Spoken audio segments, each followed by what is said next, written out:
ছাত্রলীগের নেতা কর্মীদের উপর শিবিরের যে নৃশংসতা ও চাঞ্চল্যকর রেড মার্ডার, আজকের রেড মার্ডারে ছাত্রলীগের অমর নেতৃবৃন্দদের স্মরণে কক্সবাজার জেলা ছাত্রলীগ কর্তৃক আয়োজিত দোয়া মাহফিল ও আলোচনা সভার সভাপতিত্ব করছেন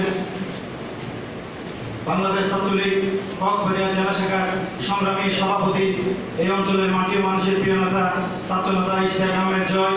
আজকের এই আলোচনা সভার সঞ্চালনা করছেন কক্সবাজার জেলা ছাত্রলীগের সংগ্রামী সাধারণ সম্পাদক ছাত্রনেতা মুর্শিদ হোসেন তারিম ভাই সহ উপস্থিত আছেন সাবেক ছাত্রনেতা মির্জা ভাই জুমাল ভাই সহ কক্সবাজার জেলা ছাত্রলীগের বিভিন্ন স্তরের নেতৃবৃন্দ এবং কক্সবাজার জেলা আওতাধীন বিভিন্ন ইউনিটের সভাপতি, সাধারণ সম্পাদক এবং নেতাকর্মীরা, সবাইকে আমি আমার প্রাণের unit Bangladesh Chhatra League Cox's Bazar international university শাখার পক্ষ থেকে আন্তরিক ধন্যবাদ জানাচ্ছি।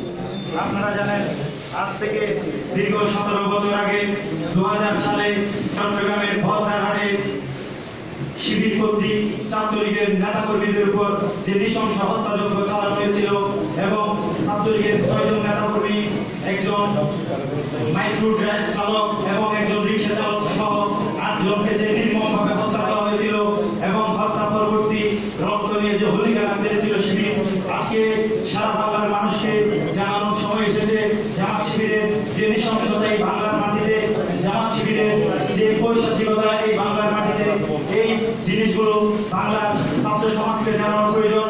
বাংলাদেশ ছাত্রলীগ কক্সবাজার জেলা শাখা এই ধরনের একটি আলোচনা সভা আয়োজনের মধ্য দিয়ে ছাত্রলীগের যে নতুন মুখ, নতুন প্রজন্মের ছাত্র নেতারা তারা জানবে আসলে এই বাংলাদেশে ছাত্র রাজনীতিতে ছাত্র শিবিরের ভূমিকা কি ছিল, বাংলাদেশ ছাত্রলীগের ভূমিকা কি ছিল। আমরা বারবার বলতে চাই, স্বদেশের সংগ্রামে দ্বিতীয় লড়াইয়ে বাংলাদেশ ছাত্রলীগ সবসময় ঐক্যবদ্ধ ছিল। বাংলাদেশ ছাত্রলীগ এই দেশের সকল স্বাধিকার আন্দোলনে ঐক্যবদ্ধ ছিল। বাংলাদেশ ছাত্রলীগ এই দেশের সকল লড়াই সংগ্রামে ঐক্যবদ্ধ ছিল। বাংলাদেশ ছাত্রলীগের 8 জনকে এই মার্ডারের মাধ্যমে হত্যা করে এবং নারায়ণগঞ্জের 7 মার্ডারের মতো হত্যাযজ্ঞ চালিয়ে এই বাংলাদেশে এখন পর্যন্ত 18,000 ছাত্রলীগের নেতাকর্মী নিহত হয়েছে। এরপরও বাংলাদেশ ছাত্রলীগ কোনোভাবে বাংলাদেশ ছাত্রলীগ বসেনি। বাংলাদেশ ছাত্রলীগ সারা দেশে নিরক্ষরমুক্ত বাংলাদেশ গড়ার শপথের দীর্ঘ শপথ নিয়ে বাংলাদেশ ছাত্রলীগ সাক্ষরতা অভিযান শুরু করেছে।